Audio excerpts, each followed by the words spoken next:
S ಆತ್ಮೀಯ ಸ್ಪರ್ಧಾ ಮಿತ್ರರೇ, ವೆಲ್ಕಮ್ ಟು ಕ್ಲೇವರಾ ಇಂಡಿಯಾ. ನಾನು ಸಿದ್ದು ವಾರದ್. ಆತ್ಮೀಯ ಸ್ನೇಹಿತರೆ, ವಿಡಿಯೋ ಪೂರ್ಣಗೊಳ್ಳೋಕ್ಕಿಂತ ಮುಂಚೆ ನೀವೆಲ್ಲರೂ ಏನು ಮಾಡಿ, ಮೊದಲಿಗೆ ನಮ್ಮ ಒಂದು ಯೂಟ್ಯೂಬ್ ಚಾನಲನ್ನು ಸಬ್ಸ್ಕ್ರೈಬ್ ಮಾಡ್ಕೊಳ್ಳಿ. ಬೆಲ್ ಬಟನ್ ಒತ್ತೋದ್ರ ಮೂಲಕ ನೋಟಿಫಿಕೇಷನನ್ನು ಆನ್ ಮಾಡಿರಿ. ಮುಂಬರುವ ಎಲ್ಲ ಒಂದು ವಿಡಿಯೋಗಳು ನಿಮಗೆ ನೋಟಿಫಿಕೇಷನ್ ಮೂಲಕ ಬರ್ತಾ ಇರ್ತವೆ. ಹಾಗಾಗಿ ಇವತ್ತಿನ ಒಂದು ವಿಡಿಯೋ ಸೆಷನ್ನಲ್ಲಿ ನಾನು ಪ್ರಮುಖವಾಗಿ ಕರ್ನಾಟಕ ರಾಜ್ಯ ಸರ್ಕಾರಗಳ ಒಂದು ವೈಫಲ್ಯ ಮತ್ತು ವಿದ್ಯಾರ್ಥಿಗಳ ಭವಿಷ್ಯ ಹಾಗೂ ಮಹಿಳೆಯರ ಸಮಸ್ಯೆಗಳು, ಅದರೊಂದಿಗೆ ಸರ್ಕಾರದ ನಿರ್ಲಕ್ಷ್ಯತೆ ಯಾವ ರೀತಿ ಕರ್ನಾಟಕದ ಯುವ ಜನಾಂಗದ ಮೇಲೆ ಪ್ರಭಾವ ಬೀರಿದೆ ಅನ್ನೋದನ್ನ ಇಲ್ಲಿ ಕೆಲವು ವಿಚಾರಗಳನ್ನು ನಿಮ್ಮ ಮುಂದೆ ನಾನು ಹಂಚ್ಕೊಳ್ತೀನಿ. ಬನ್ನಿ, ಒಂದು ಹೆಜ್ಜೆ ಇತಿಹಾಸ ಕಡೆಗೆ ಕ್ಲೇವರಾ ಇಂಡಿಯಾಗೆ ಮತ್ತೊಮ್ಮೆ ನಿಮ್ಮನ್ನು ಸ್ವಾಗತ ಬಯಸ್ತೀನಿ. ಹಾಗಾದ್ರೆ ಇವತ್ತಿನ ಮೊದಲ ವಿಷಯ ಏನಂದ್ರೆ, ನೇಮಕಾತಿಗೆ ಸಂಬಂಧಿಸಿದಂತೆ ಭುಗಿಲೆದ್ದ ಆಕ್ರೋಶ. ನಿನ್ನೆ ನಾವು ಧಾರವಾಡದಲ್ಲಿ ನೋಡಿದ್ದೀವಿ, ಕರ್ನಾಟಕ ರಾಜ್ಯದ ಒಂದು ವಿದ್ಯಾರ್ಥಿಗಳ ಆಕ್ರೋಶ ಮತ್ತು ಸ್ಪರ್ಧಾ ಜಗತ್ತಿನ ಭವಿಷ್ಯತೆ ಏನೈತೆ ಅನ್ನೋದನ್ನ ಸರ್ಕಾರದ ವೈಫಲ್ಯತೆಯಲ್ಲಿ ನಾವಿಲ್ಲಿ ಕಾಣ್ತಾ ಇದ್ದೀವಿ. ಸುಮಾರು 2,84,881 ಪೋಸ್ಟ್ಗಳು ಖಾಲಿ ಇದ್ರೂ ಕೂಡ ಸರ್ಕಾರ ಗ್ಯಾರಂಟಿ ಯೋಜನೆಗಳಲ್ಲಿ ಮತ್ತು ಸ್ವಹಿತಾಸಕ್ತಿಗಳಿಗಾಗಿ ವಿದ್ಯಾರ್ಥಿಗಳ ಒಂದು ಭವಿಷ್ಯದ ಜೊತೆ ಚೆಲ್ಲಾಡುತ್ತಿರೋದನ್ನ ನಾವು ನೋಡ್ತಾ ಇದ್ದೀವಿ. ಎಷ್ಟು ದಾರಿದ್ರ್ಯ ಮೂಡಿದೆ ಅಂದ್ರೆ ಕರ್ನಾಟಕ ರಾಜ್ಯ ಸರ್ಕಾರಕ್ಕೆ ಅಂದ್ರೆ ಅದು ಒಂದು ವಿಚಿತ್ರ ಅನಿಸ್ಬಿಟ್ಟಿದೆ ನನಗೆ. ಯಾಕಂದ್ರೆ ಇಷ್ಟು 2 ವರ್ಷಗಳ ಕಾಲ ಏನಾಯ್ತು, ಇಂಟರ್ನಲ್ ರಿಸರ್ವೇಷನ್ಗೋಸ್ಕರ ಏನ್ ಮಾಡಿದ್ರು ಅಂದ್ರೆ ಟೈಮನ್ನ ವೇಸ್ಟ್ ಮಾಡಿದ್ರು. ನೋಡಿ, ಇರೋದು ನಮಗೆ 100%, ಅದರಲ್ಲಿ 50% ರಿಸರ್ವೇಷನ್ GM, ರಿಮೈನಿಂಗ್ 50% ಹಂಚಿಕೆ ಆಗಿತ್ತು. ಅದರಲ್ಲಿ ಏನ್ ಮಾಡಿದ್ರು ಅಂದ್ರೆ ಹಂಚಿಕೆ ಅದಕ್ಕೆ ಇಲ್ಲಿ 6% ಅನ್ನ ಸೇರಿಸಿದ್ರು. ಎಷ್ಟಾಯ್ತು? 56%. ಆದ್ರೂ ಕೂಡ ಹೈಕೋರ್ಟ್ 94% ಅನ್ನ ಕಾಯ್ದುಕೊಂಡು 6% ಅನ್ನ ರಿಸರ್ವೇಷನ್ ಇಟ್ಟು, ಅಂದ್ರೆ ತಟಸ್ಥವಾಗಿಟ್ಟು, ಇದಕ್ಕೆ ಏನ್ ಮಾಡುತ್ತೆ ಅಂದ್ರೆ ಮೀಸಲಾತಿ ಕಲ್ಪಿಸ್ರಿ ಅಂತ ಒಂದು ಹೈಕೋರ್ಟ್ ಕೂಡ ಸಲಹೆ ಕೊಡ್ತು ರಾಜ್ಯ ಸರ್ಕಾರಕ್ಕೆ. ಸುಮಾರು 2 ತಿಂಗಳಿಂದ ನಾವು ನೋಡ್ತಾ ಬಂದಿದ್ದೀವಿ. 94% ಆಧಾರದ ಮೇಲೆ ನೀವೇನ್ ಮಾಡ್ರಿ, ನೋಟಿಫಿಕೇಶನ್ ಅನ್ನ ಸ್ಟಾರ್ಟ್ ಮಾಡ್ರಿ, ಇನ್ನು 6% ಅನ್ನ ತಟಸ್ಥವಾಗಿರಿ ಅಂತ ಸಲಹೆ ಕೊಟ್ಟರು ಕೂಡ ರಾಜ್ಯ ಸರ್ಕಾರದ ವೈಫಲ್ಯ ಮತ್ತು ನಿರಾಸಕ್ತಿ, ನಿರಾಸಕ್ತಿ ಅಂತ ಹೇಳ್ಬೋದು ನಾವು ಇದಕ್ಕೆ. ನಿರಾಸಕ್ತಿ ಲಕ್ಷಾಂತರ ಯುವ ಜನತೆಯ ಭವಿಷ್ಯದ ಜೊತೆಗೆ, ಲಕ್ಷಾಂತರ ಕುಟುಂಬಗಳ ಒಂದು ಆಶಾಕಿರಣಗಳ ಜೊತೆಗೆ ಸರ್ಕಾರ ಏನ್ ಮಾಡ್ತಾ ಇದೆ ಅಂದ್ರೆ ನಿರ್ಲಕ್ಷ್ಯತೆಯನ್ನ ತೋರಿಸ್ತಾ ಇದೆ. ಇದು ನಿನ್ನೆ ನಡೆದ ಫೆಬ್ರವರಿ 23ರಂದು ನಡೆದ ಧಾರವಾಡದಲ್ಲಿ ನಡೆದಿರ್ತಕ್ಕಂಥ ಒಂದು ಧರಣಿಗೆ ಸಾಕ್ಷಿ ಆಯಿತು. ಕಾಂತಕುಮಾರ್ ಅವರ ನೇತೃತ್ವದಲ್ಲಿ ಇರ್ತಕ್ಕಂಥ ನಮ್ಮ ಅಕ್ಷಾ ಸಂಘಟನೆ ಒಂದು ಕೇಸ್ ಇಲ್ದೇ ಇದ್ದಿದ್ರೆ ಪರಿಸ್ಥಿತಿ ಹೆಂಗಿರ್ತಿತ್ತು ಅಂದ್ರೆ, ನಮ್ದು ವಾಸ್ತವ ಹೇಳ್ತೀನಿ ಕೇಳ್ರಿ, 2019ಕ್ಕಿಂತ ಪೂರ್ವದಲ್ಲಿ ಸರ್ಕಾರವನ್ನು ಕ್ವಶನ್ ಮಾಡ್ತಕ್ಕಂಥ ಒಂದೇ ಒಂದು ಸಂಘಟನೆ ಇರಲಿಲ್ಲ. ಯುವಕರು ಕೂಡ ಸುಮ್ಮನೆ ಇದ್ ಕೂತಿದ್ರು. ಯಾವಾಗ ಅಕ್ಷಾ ಸಂಘಟನೆ ಹುಟ್ಟುಕೊಂತು, ಅವಾಗಿಂದ ನಮ್ಮ ಸರ್ಕಾರಕ್ಕೆ ಒಂದು ಸ್ಪರ್ಧಾ ಜಗತ್ತಿನ ಯುವಕರ ಒಂದು ಪ್ರತಿನಿಧಿಯಾಗಿ ಅಕ್ಷಾ ಸಂಘಟನೆ ಕಾರ್ಯನಿರ್ವಹಿಸ್ತಾ ಇದೆ. ಇಲ್ಲ ಅಂದ್ರೆ ಇವತ್ತು ನಮಗೆ ವಯಸ್ಸನ್ನೇ ಇರ್ತಿರ್ಲಿಲ್ಲ. ಹಾಗಾಗಿ ನಾವು ಕರ್ನಾಟಕ ರಾಜ್ಯ ಸರ್ಕಾರದಲ್ಲಿ ಇರ್ತಕ್ಕಂಥ 2,84,881 ಹುದ್ದೆಗಳು ಖಾಲಿ ಇರೋದಕ್ಕೆ ನಾವು ಕಾರಣಗಳನ್ನ ಹುಡುಕ್ಬೇಕಾಗಿತ್ತು. ಇಲ್ಲಿ ಅದರ ಒಂದು ಬೆನ್ನೆಲುಬು, ಅದರ ಒಂದು ಹಿನ್ನೆಲೆ ನೋಡೋದಾದ್ರೆ ನಾವು ಇಲ್ಲಿ 2,84,881 ಡಿವೈಡ್ ಮಾಡಿ ನೋಡೋದಾದ್ರೆ ನಾವು ಇಲ್ಲಿ ಶಾಲಾ ಶಿಕ್ಷಣ ಇಲಾಖೆಯಲ್ಲಿ ಸುಮಾರು 79,694 ಹುದ್ದೆಗಳ ಖಾಲಿ ಇದಾವೆ ಇಲ್ಲಿ. ಅಂದ್ರೆ ಅಪ್ರಾಕ್ಸಿಮೇಟ್ಲಿ 80,000 ಹುದ್ದೆಗಳನ್ನ ನಾವು ಇಲ್ಲಿ ನೋಡ್ತೀವಿ. ಇಲ್ಲಿ ನೋಡ್ಬೇಕಾದ್ರೆ GPSTR, HSTR, PSTR, next SDA, FDA ಅಧಿಕಾರಿಗಳ ಹುದ್ದೆಗಳು ಎಲ್ಲ ಖಾಲಿ ಜಾಲಿ ಆಗಿದ್ದಾವಲ್ಲಿ. ಇನ್ನು ಉನ್ನತವಾದ ಎಜುಕೇಶನ್ ಅನ್ನು ಹೆಂಗ್ ಕೊಡ್ಬೇಕು, ಅವರು ಮಕ್ಕಳಿಗೆ ಮೌಲ್ಯಯುತ ಶಿಕ್ಷಣ ಹೆಂಗ್ ಕೊಡ್ಬೇಕು? ಒಬ್ಬೊಬ್ರು ಶಿಕ್ಷಕರಿಗೆ ಇರಬೇಕಾದದ್ದು 40 ಮಕ್ಕಳು, ಆದ್ರೆ ಇರ್ತಕ್ಕಂಥ ವ್ಯವಸ್ಥೆ ಏನಾಗುತ್ತೆ, 100-200 ಮಕ್ಕಳಿಗೆ ಒಬ್ಬೊಬ್ರು ಶಿಕ್ಷಕರು ಪಾಠ ಮಾಡುವಂತಾಗಿದೆ. ಹೀಗಾಗಿ ಏನಾಗುತ್ತೆ ಅಂದ್ರೆ ಆ ಜಗತ್ತಿ ಮೌಲ್ಯಯುತ ಶಿಕ್ಷಣ ಕೊಡಕ ಸಾಧ್ಯ ಆಗ್ತಿಲ್ಲ. ಇನ್ನು ಆರೋಗ್ಯ ಇಲಾಖೆಯಲ್ಲಿ ನೋಡಿ 37,572 ಹುದ್ದೆಗಳು ಖಾಲಿದಾವು. ಇನ್ನು ಒಳಾಡಳಿತ 22,000ಕ್ಕಿಂತ ಹೆಚ್ಚಿದಾವ. ಇನ್ನು ಹೈಯರ್ ಎಜುಕೇಶನ್ ಎಷ್ಟು? 14,000 ಹುದ್ದೆಗಳು ಎಲ್ಲಿ ಅಂದ್ರೆ ಉನ್ನತ ಶಿಕ್ಷಣ, ಅಂದ್ರೆ ನಮ್ಮ ಅಸಿಸ್ಟೆಂಟ್ ಪ್ರೊಫೆಸರ್ ಇದೆ, ಡಿಗ್ರಿ ಕಾಲೇಜುಗಳ ಇಲಾಖೆ AP ಅಸಿಸ್ಟೆಂಟ್ ಪ್ರೊಫೆಸರ್ ಕಾಲ್ಫಾರ್ಮ್ ಆಗತ್ತ ಅಂತ ಹೇಳಿ ನಾವು ನೋಡ್ತಾ ಇದೀವಿ ಇಲ್ಲಿ 2,000 ಹುದ್ದೆಗಳನ್ನ ಅವ್ರು ಹೇಳ್ತಾನೆ ಬರ್ತಿದ್ದಾರೆ, ಅದ್ರ ಕಡೆ ಗಮನನ ಹರಿಸ್ತಿಲ್ಲ, ಒಂಚೂರು ಗಮನ ಹರಿಸ್ತಿಲ್ಲ. ಈಗ ಅಸಿಸ್ಟೆಂಟ್ ಪ್ರೊಫೆಸರ್ ಹುದ್ದೆಗೋಸ್ಕರ ಎಷ್ಟು ಜನ ಬಕಪಕ್ಷಿ ಅಂತ ಕಾಯ್ತಿದ್ದಾರೆ ಅಂದ್ರೆ ಅಲ್ಲಿ ಕೇಳೋರಿಲ್ಲ. ಇಲ್ಲಿರೋದು 826 ಹುದ್ದೆಗಳು ಅಸಿಸ್ಟೆಂಟ್ ಪ್ರೊಫೆಸರು ಪ್ರಥಮ ದರ್ಜೆ ಕಾಲೇಜಲ್ಲಿ ನೋಡ್ತಾ ಇದೀವಿ. ಇನ್ನುಳಿದುದು ಇಂಜಿನಿಯರಿಂಗ್ ಕಾಲೇಜು ಮತ್ತು ಅದು ಡಿಪ್ಲೊಮಾ ಇಂಜಿನಿಯರಿಂಗ್ ಕಾಲೇಜಲ್ಲಿ ಹುದ್ದೆಗಳನ್ನ ನೋಡ್ತೀವಿ. ಹೌದಾ? ಆಮೇಲೆ ನಾವು OBC ಡಿಪಾರ್ಟ್ಮೆಂಟ್ ಹಿಂದುಳಿದ ವರ್ಗ 11,000ಕ್ಕಿಂತ ಹೆಚ್ಚಿದಾವ. ಇನ್ನು ರೆವಿನ್ಯೂ ಡಿಪಾರ್ಟ್ಮೆಂಟ್ 10,000ಕ್ಕಿಂತ ಹೆಚ್ಚಿದಾವ. ಗ್ರಾಮೀಣ ಅಭಿವೃದ್ಧಿ 10,500ಕ್ಕಿಂತ ಹೆಚ್ಚಿದಾವ. ಇನ್ನಿತರ ಇಲಾಖೆಗಳು 93,000. ಟೋಟಲ್ ಇರೋದು ನಮ್ಗೆ ಎಷ್ಟು 2,84,000 ಹುದ್ದೆಗಳು ಖಾಲಿದಾವ. ಇವ್ರಿಗೆ ಒಂದು ಸ್ವಲ್ಪ ಕಾಮನ್ ಸೆನ್ಸ್ ಇಲ್ಲ, ಏನೂ ಇಲ್ಲ. ಹಾಗಾಗಿ ಏನಾಯ್ತು ಅಂದ್ರೆ ನಿನ್ನೆ ಧಾರವಾಡ ಒಂದು ಘಟನೆಗೆ ಕಾರಣ ಆಯಿತು.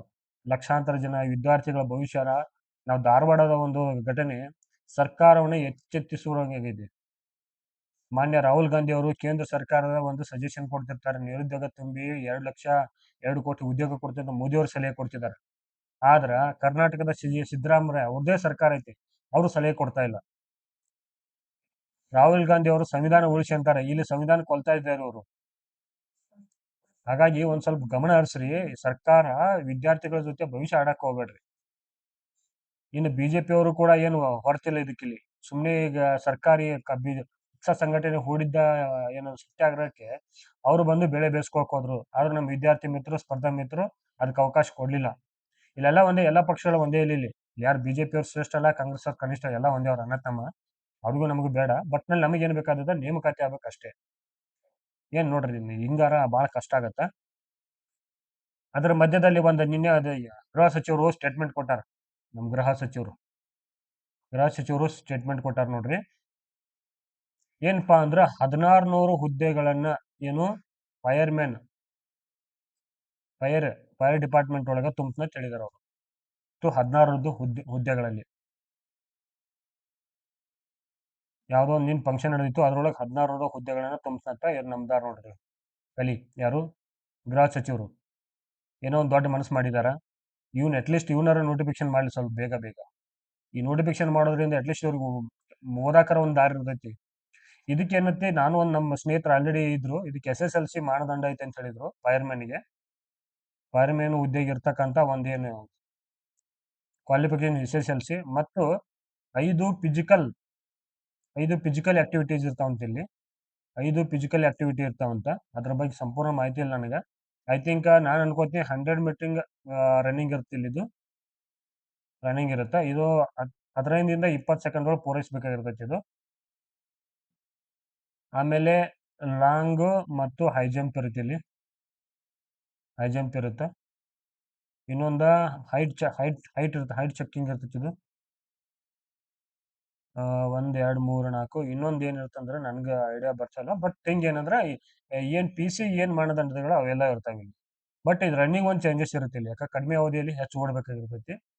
ಮತ್ತ ಅವರು ನಮ್ಮ ಸ್ನೇಹಿತರು ಹೇಳಿದ್ರು, ಅವ್ರೇನ್ ಹೇಳಿದ್ರು ಅಂದ್ರೆ ಈ ಸಲ ಏನ್ ಮಾಡ್ತಾರಂದ್ರೆ ಇದನ್ನ ASI ಮಟ್ಟದ ಹುದ್ದೆಗಳನ್ನ ತುಂಬ್ತಾರಂತ. ಈಗ ಇದಕ್ಕೆ ಕಡ್ಡಾಯವಾಗಿ SSLC ಜೊತೆ ಏನ್ ಇರ್ಬೇಕಂದ್ರ ಹೆವಿ ಬ್ಯಾಡ್ಜ್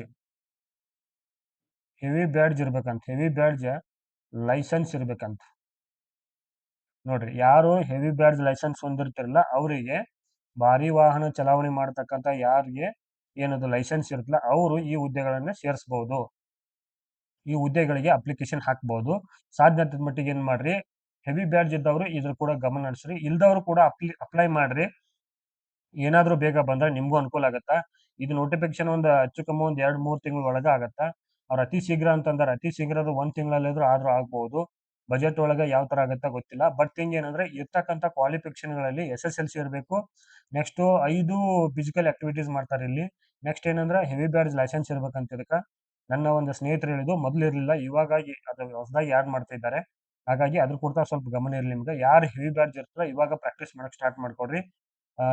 SSLC ಇರ್ಬೇಕು ಎಕ್ಸಾಮ್. ಇದಕ್ಕೆ ಮೋಸ್ಟ್ಲಿ ಈ ಸಲ ಎಕ್ಸಾಮ್ ಇಡಬಹುದೇನೋ. ಮುಂಚೆ ಎಕ್ಸಾಮ್ ಇರಲಿಲ್ಲ, ಈ ಸಲ ಎಕ್ಸಾಮ್ ಇಡಬಹುದು. ಒಂದು ಊಹೆ ಮಾಡಿ ಹೇಳ್ತಾ ಇದ್ದೀನಿ ನಾನು ಹೇಳೋದು 100% ಸತ್ಯ ಅಲ್ಲ. ಬಟ್ ಥಿಂಗ್ ಏನಂದ್ರೆ ನನ್ನ ಒಂದು ಸ್ನೇಹಿತರು ಹೇಳಿದ್ರು, ಅವ್ರು ಆಫೀಸರ್ ಇದಾರ. ಅವ್ರು ಏನಂದ್ರೆ ASI ಹುದ್ದೆಯನ್ನು ತುಂಬುತ್ತಿದ್ದಾರಂತ ಅಲ್ಲಿ ASI ಮಟ್ಟದ ಹುದ್ದೆಯನ್ನು ತುಂಬುತ್ತಾರೆ ಹೆವಿ ಬ್ಯಾಡ್ಜ್ ಲೈಸೆನ್ಸು. ಯಾಕಂದ್ರೆ ಅಲ್ಲಿ ಜನರಲ್ ಡ್ಯೂಟಿನೂ ಮಾಡಬೇಕು ಮತ್ತೆ ಗಾಡಿನೂ ಓಡಿಸ್ಬೇಕು. ನೆಕ್ಸ್ಟ್ ಏನಂದ್ರೆ ರಿಮೈನಿಂಗ್ ಅಲ್ಲಿ ಸ್ಟ್ಯಾಂಡ್ ಬೈ ನಿಲ್ಲಬೇಕು. ಎಲ್ಲಾ ತರ ಒಂದು ಹುದ್ದೆಗಳು ಕಾರ್ಯನಿರ್ವಹಿಸ್ತಕ್ಕಂಥ ಒಂದು ಜನರನ್ನ ಅಲ್ಲಿ ತುಂಬ್ಕೋತಿದ್ದಾರೆ ಅವರು. ಸೊ ಇಷ್ಟು ಒಂದು ಪ್ರಮುಖವಾದ ಅಗ್ನಿಶಾಮಕ ಇಲಾಖೆ ಇರ್ತಕ್ಕಂಥ ಮಾಹಿತಿ. ನೆಕ್ಸ್ಟ್ ಇನ್ನ ಸಿದ್ದರಾಮಯ್ಯ ಅವರು ಯುವ ಜನರ ಪ್ರತಿಭಟನೆಯಾಗಿ ಒಂದು ಟ್ವೀಟ್ ಮತ್ತು ಫೇಸ್ಬುಕ್ ಅಲ್ಲಿ ಕೂಡ ಅದಕ್ಕೆ ಏನ್ ಕೊಟ್ಟಿದ್ರು ಅಂದ್ರೆ ಉತ್ತರ ಕೊಟ್ಟಿದ್ರು ಅವರು. ಈ ತರ ಮಾಡ್ತಾ ಇದೀವಿ ಹಿಂಗಾಗೈತಿ ಅಂತ. ಏನೇನೋ ಮಾಡ್ತೀವಿ ಹಂಗಾಗೈತೆ. ಮೊದ್ಲು ನಾವು ಕಾಂಗ್ರೆಸ್ ಇದ್ ಬಂದಿದೀವಿ, ಬಿಜೆಪಿ ಅವ್ರು ಏನೂ ಮಾಡಿಲ್ಲ, ನಾವು ಮಾಡ್ತಾ ಇದೀವಿ. ಅದಕ್ಕೋಸ್ಕರ ನಾವು ಸ್ವಲ್ಪ ಟೈಮ್ ಬೇಕಿತ್ತು, ಅದಕ್ಕೆ ಇಂಟರ್ನಲ್ ರಿಸರ್ವೇಶನ್ ತಂದಿದೀವಿ. ಅದಕ್ಕೋಸ್ಕರ ನಾವೇನ್ ಮಾಡಿದ್ವಿ ಅಂದ್ರೆ 5 ವರ್ಷ ಏನು 5 ವರ್ಷ 5 ವರ್ಷಗಳ ಒಂದು ವಯೋಮಿತಿ ಸಡಿಲಿಸಿದಂತೆ ಹೇಳಿದ್ದಾರೆ. ವಯೋಮಿತಿ ಸಡಿಲಿಕೆ ಮಾಡಿವಿ ಅಂತ ಹೇಳ್ತಾರೆ. ಈ 5 ವರ್ಷ ವಯೋಮಿತಿ ಸಡಿಲಿಕೆ ಮಾಡಿದಾದ್ಮೇಲೆ ಇವ್ ನೋಡಿ, ಈಗ ಉದಾಹರಣೆ ಎಷ್ಟಿತ್ತಂದ್ರೆ ಈಗ ಆ ಈಗ 38 ವರ್ಷ ಇತ್ತು OBC ಅವ್ರಿಗೆ, ಈಗ 5 ಸೇರ್ಸನ 43 ವರ್ಷ ಆಯ್ತು. ಇನ್ ರಿಮೈನಿಂಗ್ ಎಷ್ಟು 17 ವರ್ಷ ಸರ್ವಿಸು. ಇಲ್ಲಿ ಅರ್ಧ ಮಧ್ಯ ವಯಸ್ಕ, ಆಕ್ಚುಲಿ 40 ದಾಟಿಂದ ಮಧ್ಯ ವಯಸ್ಕ ಅಂತಾರೆ. ಇವರು ಮಧ್ಯ ವಯಸ್ಕ ಆದ್ಮೇಲೆ ಕೆಲಸ ಮಾಡೋ ತಾಕತ್ ಕಡಿಮೆ ಇರ್ತೈತ್ರಿ. ಇಂಥ ಮುದುಕರು ತೊಗೊಂಡ್ರೆ ಏನ್ ಮಾಡ್ತೀರ ಅನ್ನೋಕೆ ನಮ್ಗ ನಾಚಿಕೆ ಬರ್ತೈತಿ ಹೇಳಾಕ್ ನಿಮಗೆ. ಬಡ ಬಡ ನೋಟಿಫಿಕೇಶನ್ ಮಾಡ್ರಿ, ಅದನ್ನ 5 ವರ್ಷ ಇದನ್ನ ಕೊಡಾಕತ್ತೀರಿ ನೀವು, ಬ್ಯಾಡ ಅಂತಿಲ್ಲ. ಅವಕಾಶ ವಂಚಿತ ಸಿಗ್ತೈತಿ ಒಂದ್ಸಲ ಅವಕಾಶ. ನೀವು 5 ವರ್ಷ ಕೊಟ್ಟರು ಕೂಡ ಅದನ್ನ ತಳ್ಕೊತ ಹೋದ್ರ ಅವ್ರು ಓದೋ ಆಸಕ್ತಿ ಹೋಗುತ್ತ್ರಿ. ಓದೋ ಆಸಕ್ತಿ ಹೋಗುತ್ತಾ, ಅವ್ರು ಮಾಡೋ ಕೆಲಸದ ಕಾರ್ಯನಿರ್ವಹಣೆಯಲ್ಲಿ ದಕ್ಷತೆ ಬರಂಗಿಲ್ಲ. ಕುಟುಂಬದ ಪ್ರೆಜರ್ ಇರ್ತೈತಿ. ನೀವು 5 ವರ್ಷ ಕೊಟ್ಟು ಮತ್ತೆ ನೀವು 5 ವರ್ಷ ಆಳ್ವಿಕೆ ಮಾಡಿ ಇನ್ನೂ 5 ವರ್ಷ ಪೋಸ್ಟ್ಪೋನ್ ಮಾಡ್ಕೊತ ಹೋದ್ರಿ ಎದಕ್ ಬಂತದ? ಬೇಗ ನೋಟಿಫಿಕೇಶನ್ ಮಾಡ್ರಿ, ಇಲ್ಲಾಂದ್ರೆ ನಿಮ್ಗೆ ಬೇರೆನ ಮಾಡ್ತಾರೆ ಜನ. ಇಲ್ಲಿ ನೋಡ್ರಿ, ಇನ್ನೊಂದು ವಿಷಯ ಹೇಳ್ತೀನಿ. ಅಸಿಸ್ಟೆಂಟ್ ಪ್ರೊಫೆಸರ್ ಸುದ್ದಿ ಬರುತ್ತೆ ಇಲ್ಲಿ.